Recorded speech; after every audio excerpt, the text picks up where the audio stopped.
welcome to this episode of Hear Cincinnati. This is a podcast where Cincinnati's best journalists talk about the biggest news of the week. I'm your host. I know that was loud.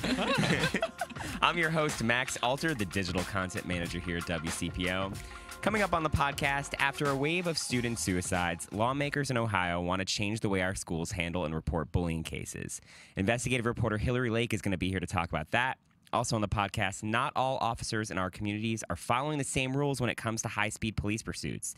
Investigative reporter Craig Cheatham and transportation reporter Pat LaFleur are going to be here to explain what they found in their months-long investigation of local police. But before we get to that, we're going to talk about the news of the week. So joining me right now is digital editor Meghan Wesley. Oh, I get to go first. Hi, Max. It's because I didn't change the script from last week. Thank you for having me. And because you're the most special. Yeah, let's go with that. Also on the podcast today, digital reporter Lucy May. Thank you for having me, Maxim. Yes. And finally, we have web editor Austin Fast. Woo! I'm so happy to be back. Yeah, second time. All right, Lucy, hit us off. Well, it's a very exciting day for the fans of Fiona. I mean, I know she hasn't been out a lot, but the books are on their way, people. Yes. My best friend Fiona shipping to your home very soon. So we're pretty excited about that. But there is some cute Fiona stuff that's not so self-promotional for me, Lucy May. And that is, on Wednesday, the 15th, I think this is a repost, but they have Fiona's fart video that is so cute. I think that's new. I think she just farts so New much. farts? All the time. Well, but I just didn't know if it had been warm enough for her to be out there swimming and farting. I hope so, because I got to believe that brings her joy. I mean, it brings me joy watching it. It must feel great to do it. I bet you they just have like archive video of all her farts. Like they probably have like 14 new videos ready to go. Ready to go at a moment's notice. I bet. They should make an Cue up album the of fart. it. Someone on our Facebook page when we posted it, because it had no sound, it's just like her little bubbles coming out, and someone was like, WCPO, please add a fart sound effect to this video. And I was like, wow, we really should have done that. That's a great idea. Missed opportunity. That's a great idea. They also announced another book, a board book called Fiona's Feelings, which looks cute, but you should still buy My Best Friend Fiona yeah, instead. for sure. Yeah. Best Friend Fiona's a way better book. It Thanks. is. Thank you. Thank you very much. And then on Monday, there was this super cute video of her rolling all over her mom, BB. It was there's just been a lot of cuteness. Oh, and on Friday the 10th, they announced she's up to 570 pounds. Ooh. So good job, Big baby. girl. Yeah, she's growing. She's doing what she's supposed to be doing. Was this week that she also was riding around on BB's back, or was that last week? I think she was riding around on the back last week, but she was kind of, Because that's my favorite. Yeah, it's really cute. She's like a superstar. And I didn't realize, I mean, I should know this for humans, but I saw this on the zoo's website, that November is Prematurity Awareness Month. Aw. So, yeah, it makes our girl Fiona even a bigger celebrity this month, I guess, than usual. So that's exciting. Nice. But You got something else you want to share? I mean, to continue with my theme of self-promotion, going to mention, but I'm going to say that I mean, in my heart, I'm promoting Emily Maxwell, because Emily and I work together. Nice try there. Thank you very much. We've been working for most of the year on a big project about public housing in Cincinnati. And we started the project, honestly, it was a source of mine had suggested, you guys should spend some time in public housing. And I thought, you know what, that's a good idea, because usually news crews go there when some crime has been committed near a public housing development. We don't really spend time with the people who live there. And I thought this would be good. Let's just get to know our neighbors. We'll write about what it's like to live there, what the communities are like. And I thought it would be kind of this soft, featurey, nice story. And we got there, and people just wanted to complain to us about the conditions that they were living in, and maintenance problems and security concerns. And it turned into a much more kind of watchdog-ish story than we expected going in. But we really learned a lot. We met some wonderful people, and we learned a lot about changes that are coming to public housing. Emily did an amazing video. Her video is so good. It's so good. So I'm sure Max will include the link. Yes. And just, even if you don't read all my words, I know it's a lot of typey, just Really well written, though. You should. Well, thank you. Read this story, watch this video. Thank you. If you're listening to this podcast, go to WCPO.com/hear, HEAR, and check it out. But definitely watch the video, because it's so well done, and you can really get a feel for the people that we met. Not all the people we interviewed are part of the video, but a good number of them are. And you really, I mean, they're terrific people, and it gives you an idea of what the places are like where they live too. So shout out to Emily Maxwell, the amazingly talented photojournalist here at WCPO. For sure. All right, Megan, do you want to jump in here? Yeah, sure. So first, I was going to talk about Nelson Peltz, who, That guy. yeah, What a cool name. after a yes, I feel like it's a name that makes you want to take Peltz. over things. yeah, Nelson Peltz. he's working on it. He's doing well then. He, after a recount of the votes from the proxy fight, when was that? Last month? Yeah. He says that he has made it onto the board after all, although P&G is likely going to contest it, and it's something that is probably going to take a few weeks to sort of figure out. Not only that, he is older than the age limit of board members, so there's a whole lot of questions surrounding this right now, and lots of recounting and things like that coming up. So it'll be interesting to find out what happens. Extraordinary reporter Dan Monk think will happen if he's on the board? Oh my goodness. It doesn't look like it's likely that is even going to happen in the first place. All right, well. If he does make it onto the board, P&G, there was lots of talk about breaking up the company, about moving jobs out of Cincinnati. It sounds like a lot of former retired P&G workers, especially that are commenting on our Facebook posts, are very unhappy about this. Mm-hmm. Yeah. Well, Peltz's main argument is that when P&G acquires brands, the managers that are already familiar with these brands and have worked with them for a long time are replaced by P&G managers who don't necessarily know these brands and how to make them thrive in the way that they should. So it'll be interesting to see how this all shakes out. Interesting. But even if he makes it on the board, he's one person on the board. I mean, that doesn't mean that's true. he runs the show. Exactly. So, yeah. Yeah. P&G did sort of make it sound like, he gets on the board and It's apocalypse time. yes, P&G is gone and Cincinnati has nothing. It'll be like a half Nelson. Oh my God. leave, Lucy. Get out of here. Okay. Drop the headphones. All right, Austin, what are you bringing to the table today? Well, I have this story. I think it's actually really interesting, a little bit scary. So we'll see how you guys feel about it. Well, on one hand, it can be really good. So the FDA approved the first digital pill on Monday. And so the way it works is that there's a little tiny sensor inside this pill. And when it hits your stomach, the acid in your stomach activates the sensor. It's the size of a grain of sand. Oh, Lucy's got this crazy face. You're not into it. You're already not into it. Don't put robots in the pills. I mean, well, you gotta wait till you hear what kind of medicine it is. So it's called Abilify, which is meant for people with schizophrenia, bipolar, or depression. People you want to put robots in. People who are already paranoid and occasionally delusional. Well, here, swallow this robot. Exactly. So that was kind of some of the feedback, and some of the doctors were a little worried about maybe you should have done something for people who don't have some sort of mental, maybe like a mental health issue. But anyways, the way it works is that the sensor activates, and then you have to wear a patch on your skin. And the sensor transmits to the patch, which then connects to your smartphone and lets your doctor know, yes, you have taken your medicine that day. Oh, I mean, couldn't you do that for people with heart disease or something? It's like a Big Brother robot. Exactly, just in pill form. I mean, you could see, for this. example, my grandfather had Alzheimer's and dementia, and so for someone like that, that would be for sure, useful, because he was paranoid and he thought that the doctors were trying to do stuff to him already.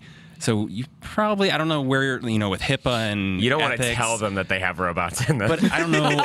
Is that what you're trying to say? Yeah, well, you don't want to, but I feel pill. like the doctors probably have to. So Yeah, I don't know there's going to have to be some kind of A law red around pill and a it. blue pill. Sorry. All right, you've never even seen The Matrix. I Shut have up. too. Oh, gosh. I actually have. I just made a movie reference. No, the only thing that's good about that is that you could poop robots. That is though. Does it stay in Every there? day. God, we now Every day said- for as long as you're on that medicine. Right. I mean, Yeah, what's our pooping poop robots. count? Oh, so there's one in every pill? Every time that you take it. That way it marks down on the Those are smartphone some and the doctor expensive knows. pills. Yep. We've said Most poop likely. and fart in this now. It's great. Yeah. You know, our general manager, Jeff Rogan, came up to me this morning and was like, you guys keep saying poop a lot in the podcast. And I was like, you need to blame Lucy there. His counter is just like, I know. Call me. See, I'm not interested in this, but call me back when there is those pills like you saw in those old cartoons where you put a little drop of water on them and they turn into a cheeseburger. Oh, yeah. I think the FDA is working on that right now. That's what I want. Those are Willy the pills Wonka, I want. maybe. That's right. I don't know. Maybe was it what's that? The Jetsons maybe had that. I Oh, don't know. I'm sure they did. All right. No, wait. We might have to pay money for that stuff. Okay, cool. I guess I'll go. What do you have, Max? Oh, thanks for asking. You're welcome. I wanted to talk about FC Cincinnati. I feel like that was a big thing this week. So It was? FC Cincinnati. Yeah, we won't stop reporting on it. They say they're going to privately fund 100% of the cost for a new soccer stadium here, but the deal won't get done without some public dollars. Specifically, they need $75 million for infrastructure at the site that they build the stadium. That's stuff like parking and stuff. So the concept is a 21,000-seat stadium in Oakley, and they want to do all this so they can meet the minimum bid requirements to join Major League Soccer. And then this Wednesday, the Hamilton County Commissioners decided to make like this last-ditch plea to FC Cincinnati to instead make us have to pay for some of this. They could use Paul Brown Stadium instead. What do you guys think about all this? I'm just kind of putting it out to you. Paul Brown Stadium? You think that's... Well, the MLS isn't going to approve us if we play there, right? Well, I mean, that's what Birding, the president of FC Cincinnati, says. Jeff Birding. I, as the old person at this table, and as a person who covered the negotiations for the construction of Paul Brown Stadium back in the I heard that was a real cluster. late 1990s Deja vu, and maybe? the aughts. That stadium was designed to accommodate Major League Soccer, but I think the anticipation was that the Brown family would own the franchise. Yeah. So I think part of the problem is that if FC Cincinnati plays there, the Bengals get to keep a lot of that revenue because that's how the deal was done. Because guess what? The Bengals had really good lawyers negotiating that stadium I'm deal. sure, yeah. Yeah, I mean, the county hired these fancy pants guys from Chicago. We used to call them the Chicago guys, and our Cincinnati guys ate their lunch. Yeah. But anyway, so the What an expression, ate their lunch. Where's my lunch? Why didn't they bring me any? the Bengals ate it. Rude. Actually, the Bengals lawyers ate it. Hi, Stuart Dornett. I don't know if you're a listener. I highly doubt it. Anyway, continue. Okay, so anyway, I think it's interesting. I mean, to me, when I first heard about this new stadium, I was like, new stadium? Paul Brown Stadium was built for Major League Soccer, but I understand have that the it's standards, because... sorry to interrupt, but have the standards changed since then for MLS? Do you know? I don't know, but I think it's a pretty big place, you know, and I think it's a revenue question. It's not a facility question. Gotcha. And I think that's why Major League Soccer doesn't like the idea when my understanding is when Major League Soccer teams play in facilities that aren't soccer only, they're usually owned by the main team there. You know what I mean? So I think it's a revenue thing. It's all about the money. Yeah. And it sounds like if Hamilton County doesn't really play ball, see what I did there? Nice. With FC Cincinnati, they're just going to go to Newport instead and see what they can do in Kentucky, which I know Lucy is probably more interested in, right? Because you're a Kentucky gal. No, I'm not going to go see a soccer game no matter what. I mean, not for you? could build it in my backyard, and I'd be like, "Don't throw your garbage in my lawn." So I don't know. No, I'm not going to go no matter what. So I mean, God love them. Hope it goes well wherever. But I mean, Newport does have a great site for it. I mean, there's a huge space right there by the levee. I don't know how traffic would be exactly. I think it's going to be bad regardless. I mean, They it's just built a new bad roundabout. already. Yeah. Right. So supposedly that's going to make things better, but I feel like every time I go to the levee, I get stuck in traffic. Yeah. I just want to put out on the table, I feel like this deal is probably doomed. I feel like the stadium's doomed. I don't know. It's going too fast. That's my... Political reporter Amanda Seitz looked at a bunch of other different cities and sort of how they're handling things. And a few of the cities are basically very likely nothing's going to happen there, and the MLS won't approve their bid because they won't stop bickering about the finances. And I'm like, oh, that sounds familiar. Yeah. And then, well, okay, real quick, because I want to wrap this up. I really want to talk about this. That's fine. I really want to talk about this. A new study released this week from the University of Pennsylvania reports that women are less likely than men to get CPR from a bystander and more likely to die. And researchers think it's a reluctance to touch a woman's chest that might be the reason. Only 39% of women suffering cardiac arrest in a public place were given CPR versus 45% of men, and men were 23% more likely to survive. How do you feel about that, Lucy? I feel like, where are the gropers in this situation? Like, Oh my God. They're coming out of the woodwork everywhere else right now. It's like there are guys all over the place who are just grabbing under women's skirts, climbing ladders and doing stuff, being accused of this. And then when a woman is like dying, they don't want to, like, where are those people? Maybe all gropers should be required to learn CPR because it's like a twofer. Yeah, I got a little grope and I saved somebody's life. Oh so, my hey, God. Lucy May, you should get like a Nobel Prize for that. Thank you. You've solved all the world's issues Thank today. you. That's incredible. I did not see that response coming. I feel like we can just end the conversation right there. Let's wrap this up because that just went downhill so fast. Sorry. I'm sorry. You should be. I really have enjoyed working with all of you here at WCBO. Nice knowing you. Enjoy your retirement. Thank you. Thank you. All right. Hope I can write another book someday. All right.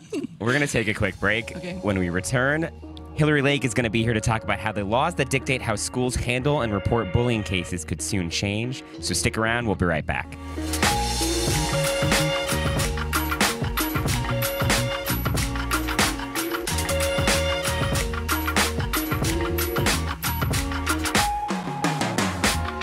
Welcome back. Joining me right now is Hear Cincinnati Podcast All-Star / investigative reporter Hillary Lake. Oh, I'm an all-star this week. Well, you're here every week, so thanks for being here, Hillary. Thanks for having me. You looked into how Ohio schools handle bullying cases and how several state legislators want to change all that. So I guess the first thing I want to ask you, is there a uniform way in how all schools right now handle bullying cases? There is and there isn't. The state law, the current state law, is vague. Some of the language does not say shall, and when a state law says shall, that means you have to do it. Yeah. There are guidelines, and the Ohio Department of Education, part of the law is that ODE has to provide these guidelines, but they're just guidelines. It's not set in stone that you have to do X, Y, Z. Basically, because Ohio is a home rule state, meaning the counties have an enormous amount of control over what happens in the counties. It's not state governed, essentially, that the school districts it's really left up to each individual school district to set what their policy about bullying is, what the code of conduct is, and how they will deal with bullying situations. So let's talk specifically about how bullying cases are reported. And when I say that, I mean like how schools are reporting that these incidents are happening. So when a student's bullied and he or she goes to a teacher or an administrator, what is the school supposed to do? Well, again, it depends on, what school district you're talking about. The way that most school districts handle it, in our area anyway, is that a report of bullying is taken, whether it's from another student or whether a teacher sees it, or a parent calls in. It could be a number of ways of actually getting that report into the school. And then the school decides, okay, who do we need to talk to? Obviously, the two kids that are involved. They decide when they're going to notify the families. And in some school districts across the state, lawmakers are telling me that some school districts aren't notifying the families of both kids involved or multiple children involved until the school district has done an investigation and determines that it truly is a case of bullying according to the state's definition. Other school districts are doing it another way, which is the minute they get that report, that is a report of bullying. Yeah. And they're notifying parents prior to an investigation starting. Yeah. Are they posting that online? So right now, they don't have to post details online, and they also don't have to turn in the reports to the state. The state is not tracking any of this. What school districts are required to do, and again, this is for public schools only, what they are required to do is twice a year, they're required to do bullying reports. And the bullying report literally is just a tally of the bullying incidences that have happened at their schools. Okay. And they're supposed to post those on the website, on the school district website or the school website. So they do one at the end of fall term, and then they do one at the end of the school year that shows the fall term and the spring term. Are any schools not following that? Like, are they all doing what they're supposed to be doing? All schools are following it, but what my colleague Craig Cheatham discovered back in May, he did sort of our first investigative story on bullying, and I've kind of taken it from there. But what he discovered was that there was no real uniformity in what schools were reporting, and this goes back to kind of what I was saying about when they're notifying parents. So, for example, Mason Middle School, on their report, they had like 80-something instances in the first term of the school year, last school year, at one school, and there's 1,700 kids at that school.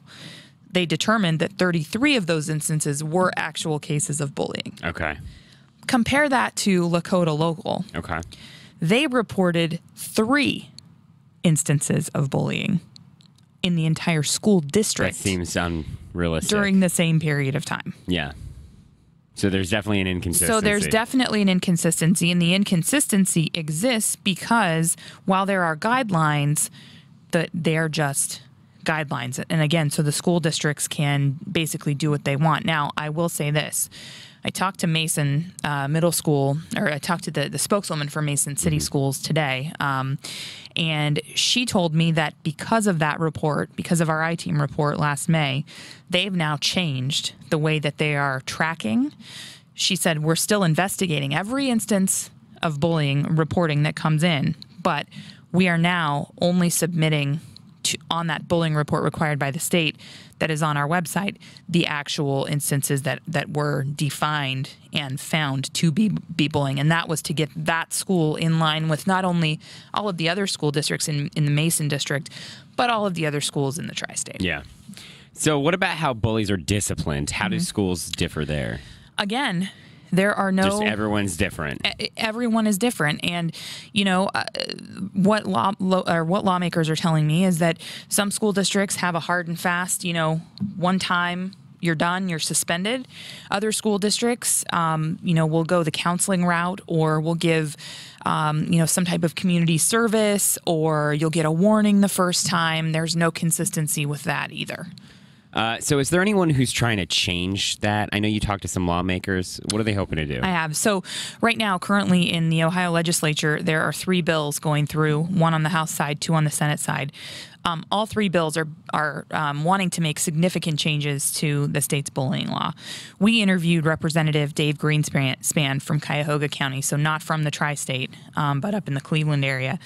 And his bill really is, it's a pretty comprehensive change. There are a lot of significant changes that he is proposing. Some of the changes include creating some type of way to have schools report uniformly, to get rid of any inconsistencies or discrepancies with how schools are reporting. Number 2, he wants there to be, on the first instance, a student is found by the school district to have committed an act of bullying, then the school district, it would be a required suspension. But the school district would decide if it's between 1 to 10 days and would decide if it's in school or out of school. Okay. His big concern is he doesn't want to take local control away from the districts, but he said something needs to be put in place to make this more uniform so that it's not. So, for example, a student were to move from somewhere in Hamilton County to somewhere in Cuyahoga County, the bullying policies and the way bullying would be the same across the state. A couple of other things. He wants to provide more provisions for victims of bullying. Right now, it's not required that the state even has to notify the families of victims. Most school districts do, but there are a couple of outliers that don't. He wants that to be required. He also wants to provide bullying victims with the same types of counseling and emotional support that the suspect, so to speak, automatically receives. Because right now, that doesn't happen either. Yeah. So, I mean, this is kind of a general question that you may not even have the answer to, but how common is bullying? Because we'll post these stories on our Facebook page, and you'll hear people say, like, you know, everyone's bullied these days, you know, and maybe this isn't, or maybe it's a really bad problem where people think the problem's exaggerated, but is there any data that tells us how many kids are targets of bullying? Okay, so there's a couple of things with this. Number one, because the state doesn't track, even though school districts are required to track these instances, the state's not tracking it. Yeah. So if I wanted to find out how many kids in our state were actually bullied according to the definition and according to reports, is it even possible? I would literally have to contact every public school district in the state and every county. That's nuts. Yeah. But that's local control. Sure. Okay, so number one. Number two, the Ohio Department of Education, I did find something on their website, and they estimate that 160,000 kids in Ohio experience some form of bullying every day. Wow.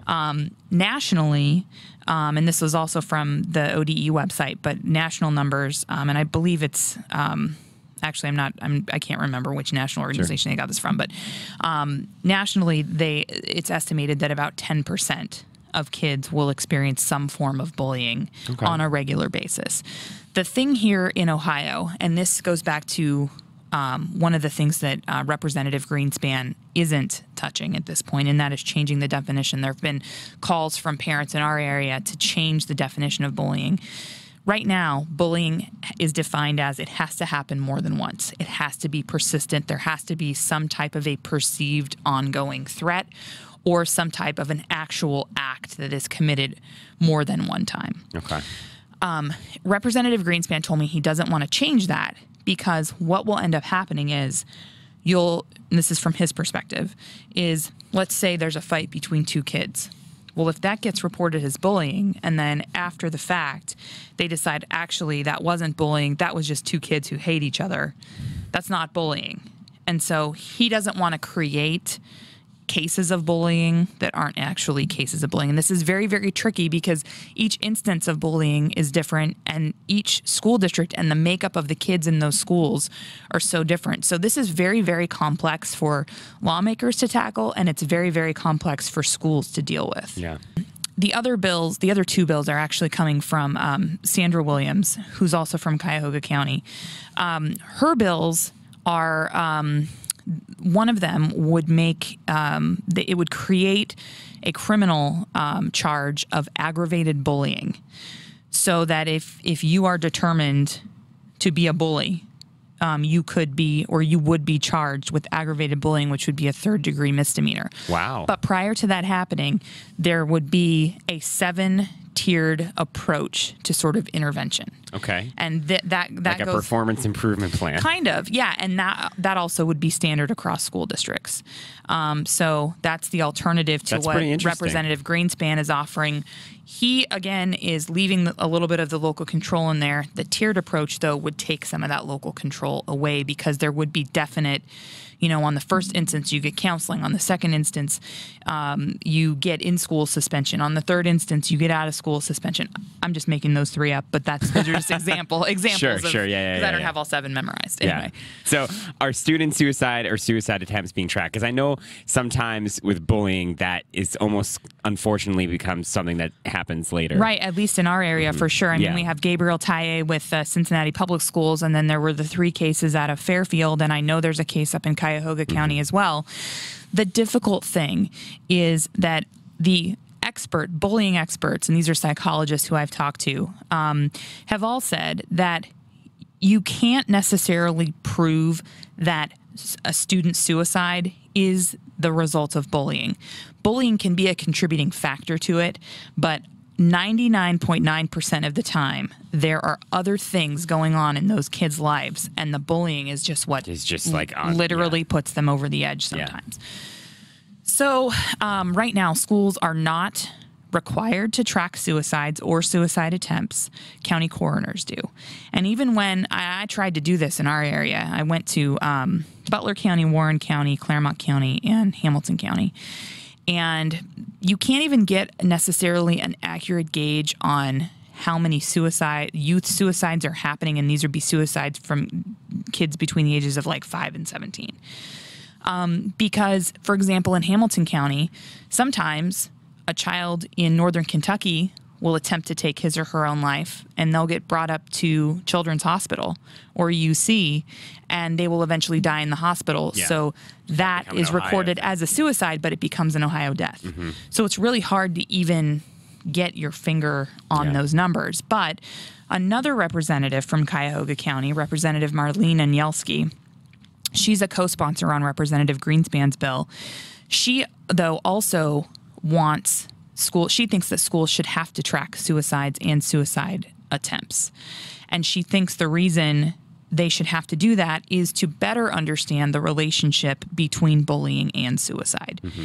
If you have numbers that show, okay, these 3 kids took their own lives, and then you go look in their student files, these 3 kids were bullied.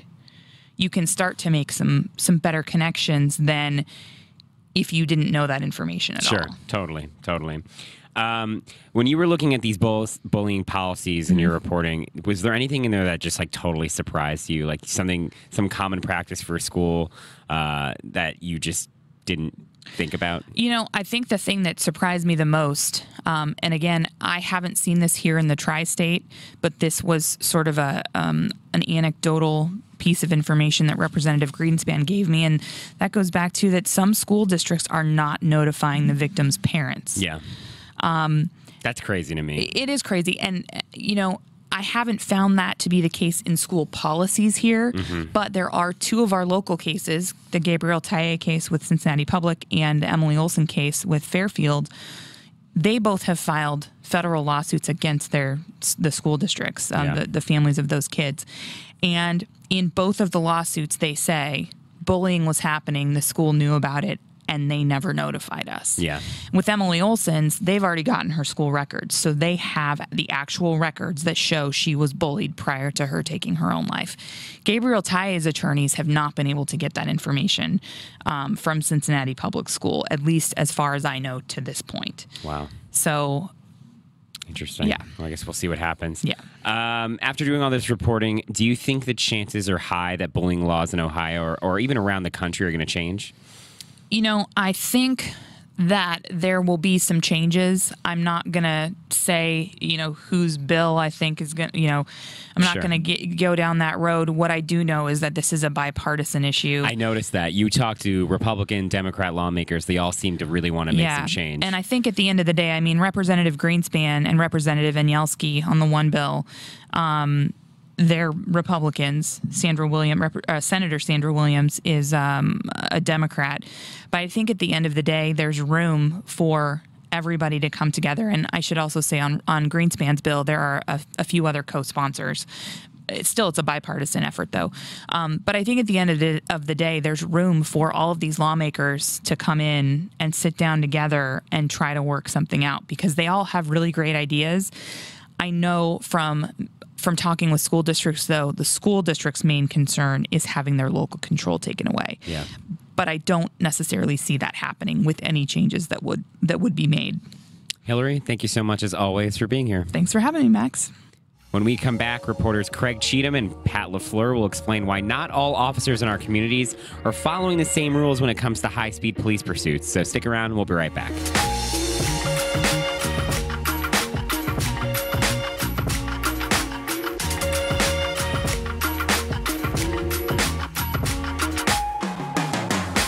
Welcome back. Joining me right now is investigative reporter Craig Cheatham and transportation reporter Pat LaFleur. Thanks for being here, gentlemen. Thanks for having us. Oh, yeah. We got to talk at the same time already. I like it. So you both looked at high-speed police pursuits and how officers at local departments decide whether to engage in them and what happens when they break policy during those chases. So let me start by asking you this. Is there a distinct set of rules that all police departments follow when it comes to police chases? No. All police? No. So why not? Well, it's a good question. We've looked into that briefly. Our focus was on the discipline that the officers receive when they violate policy. Mm-hmm. But, I think there's a very strong push by some police chiefs and sheriffs that, all departments should basically use the same set of rules. Well, and part of what our research showed was that the language used in these policies is often quite broad and not super specific with the particular details of a situation where the officer should or should not engage in a pursuit. And I think we also noticed that a number of these policies are written by the same consultant agency. Interesting. Right? Yeah. And we haven't dived into that too deeply. Like Craig said, we've been mostly focusing on the disciplinary actions taken afterward. But there are some criteria that seem to cross the board. But for example, speed restrictions, I think we only found one policy that had a specific speed that an officer could reach before having to terminate the pursuit. Was that correct? Right. I think it was Cincinnati. It was Cincinnati, and it refers to 20 miles an hour over the speed limit. There are specific speed limit references in the Butler County Sheriff's pursuit policy, but those relate to how different ways that you can terminate a pursuit. They don't relate to the speed that an officer can travel during the entire pursuit in a certain area. Follow-up question to that. As far as when they terminate a pursuit, like what happens if they're chasing someone and then, so it's Cincinnati police and they go 20 miles over the speed limit and they decide, okay, we have to back off. What do they do with that person who is running away from them? Well, they typically have information on that person, which is probably why they initiated the pursuit in the first place. So just other investigative measures would then go into place. They just kind of lost the opportunity in that moment, but that doesn't mean that their overall pursuit of that suspect is over. It's just the vehicle pursuit has stopped. Because they have other options too, like they could use like a police helicopter, or they could use things like setting up a roadblock in like an area they think they might get to, right? Like. Right. The Hamilton County Sheriff's Office uses a helicopter. It's brought into pursuits, fairly often. They can't get it up soon enough to get it involved in all pursuits, but when they can, they do. And so one of the first things that any police agency, I assume, would attempt to do if they're pursuing in Hamilton County is to notify the Sheriff's Office and to see if they can get the helicopter up for assistance. They'll also be on a common radio communication system where other law enforcement agencies will hear that there's a pursuit. Okay. They'll provide guidance, you would hope, that would indicate the direction that the pursuit is going. And then the other police agencies, if they engage in pursuits, then would more than likely engage in that one if they had people available and could provide assistance. Well, just to jump in and follow up on that really quickly, that was another thing that I found interesting in these policies was that different agencies have different parameters for when they can join another jurisdiction's agency in a pursuit. Because some of the violations that we saw were because an officer had joined in on a pursuit that he or she was not authorized to join. Right. I remember one involving a Hamilton County deputy where he didn't have authorization to join the pursuit. There was no request made to join the pursuit. And according to a personnel record that we saw in his file, he admitted to the officer who was investigating this case that he had told another deputy that the reason that he joined that pursuit was because he thought it would be, quote, fun. Wow, that's great. So are there two different departments locally that you can think of that have just two dramatically different sets of rules when it comes to police chases? Well, that was kind of part of the story for me was when we started to parse through these policies, my initial thought was, okay, how are these inconsistent with one another? Yeah. What I found was that most of them are, again, just very broad in their parameters, that it was hard for me to even identify how they could be different. Like they all had kind of the same general criteria and then always followed up with the phrase per the officer's discretion, which could mean pretty much anything in real time. That could mean it. We did find several police department pursuit policies that provided more specifics than many of the others. So I'm going to single out Taylor Mill, Fort Wright, and Cincinnati. There are others that provide additional details. For example, you can't pursue a stolen car, or they'd have a shorter list of, or a longer list of alleged offenses that would not, or should not rather, prompt a pursuit. But most of them were very similar. They left a lot of discretion up to the officers in the field. But, I think that the departments that I just named, they were very strict in some respects about when you could and could not pursue. In fact, Taylor Mill has a portion of their pursuit policy that says that an officer will not be disciplined if the officer terminates the pursuit for any reason. Interesting. It's very interesting. And which is a clear indication that while they do have a pursuit policy and they do pursue, caution really is. Yeah, it's a better safe than sorry technique. And it's actually encouraged. Yeah. You know, it's not just a broad statement. Right. You know, it's actually encouraged, and it says you're not going to get smacked around if you do. Then the Fort Wright Police Department has a sentence in their policy where they say, if you ignore an order to terminate a pursuit, you will be suspended for a minimum of 15 days. Wow. And you could be terminated. I mean, that's a pretty dramatic. It's strict. That's a pretty dramatic action to take, but it's crystal clear. Yeah. And it's in bold type. So you're not going to miss it if you're a police officer reviewing that policy. Well, what strikes me is that those examples that you just listed off, they seem to be exceptions to the rule, though, and as far as the broader pool of policies that we looked at, I don't think very many of them were that specific. Absolutely. I agree. So let's talk about when they do break these rules. So first of all, did you find that it's happening a lot that officers are being disciplined for this? Are you seeing happening a lot that they're, not following the guidelines that they have put in place for their department? Well, we don't know how often they're breaking the rules because we didn't look at that many follow-up reports that police departments did on vehicle pursuits. So, they could be breaking the rules 20% of the time or 2% of the time. We don't know that. Okay. But we don't imply that either. What we know is that of the 40 police departments that provided any type of records relating to discipline, 17 of those police departments disciplined officers in relation to their actions during vehicle pursuits. And roughly half of them received counseling, a verbal reprimand, or additional training, I believe. Yes, that's right. Is that considered a lot? Seems pretty average. Like, any idea of how much that is? Well, it's hard to answer that question because you really have to dig into the nature of the pursuit and the reason for discipline. So it could be anything from failure to terminate to the chase resulting in a deadly crash.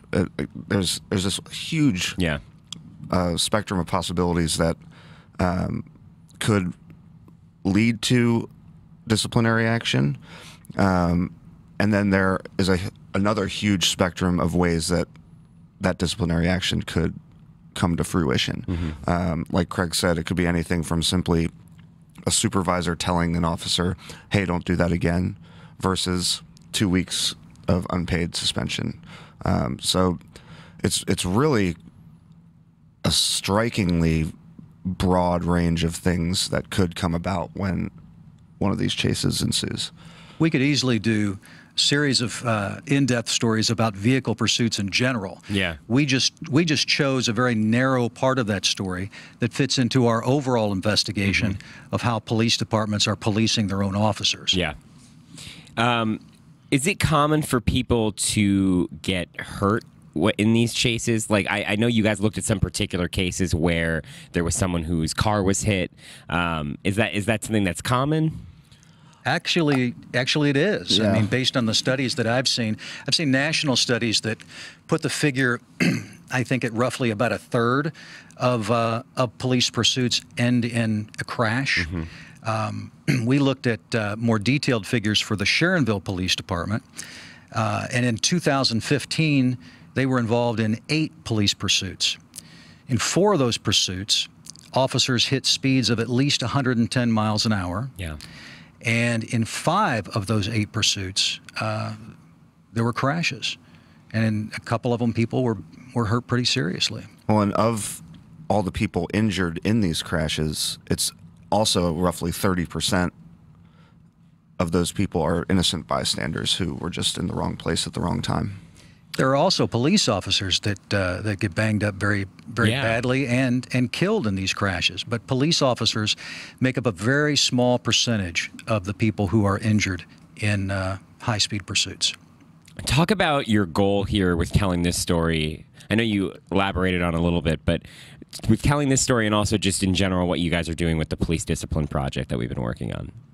Well, the discipline project overall just basically focuses on how the police departments respond when their own officers are accused of violating department policy, or in some cases, extreme cases, breaking the law. And what we wanted to see is the degree of accountability. Do they do a superficial investigation, or do they dive in deep? And we found in many cases that the police dive in deep when it's a very serious allegation, especially if it is a criminal allegation. But there are also a lot of cases where the police departments are not diving in very deeply, it appears, and where I think people on the outside might look at some of the discipline that's been handed down, a verbal warning or counseling, and think that perhaps an officer deserved a tougher punishment than that. So is there any change coming, or is anyone working on trying to fix or improve or adjust how these chases happen, whether we try to make this whole process safer or try to make the discipline better and more uniform between departments? Is there anything like that being worked on? Well, Cincinnati Chief Isaac he told us that he would be willing to even take a leadership role on working to make more uniform the regional policies that are in place. But as far as I know, I'm not aware of any active initiative to do that right now. No, I think if the chief follows through with that and calls a meeting or tries to organize a meeting of local police chiefs and sheriffs, or at least those in Hamilton County, I think that there is a lot of common ground potentially for pursuit policies. It'll meet some resistance because you've got several dozen police departments in Hamilton County alone, and I already know that some chiefs will probably be resistant to having one policy for all. Yeah. But I do think that there could be a lot of common ground, and particularly as it relates to some of the extremes in either direction. I think that, for example, there are police departments that pursue stolen vehicles, but there are a lot that don't.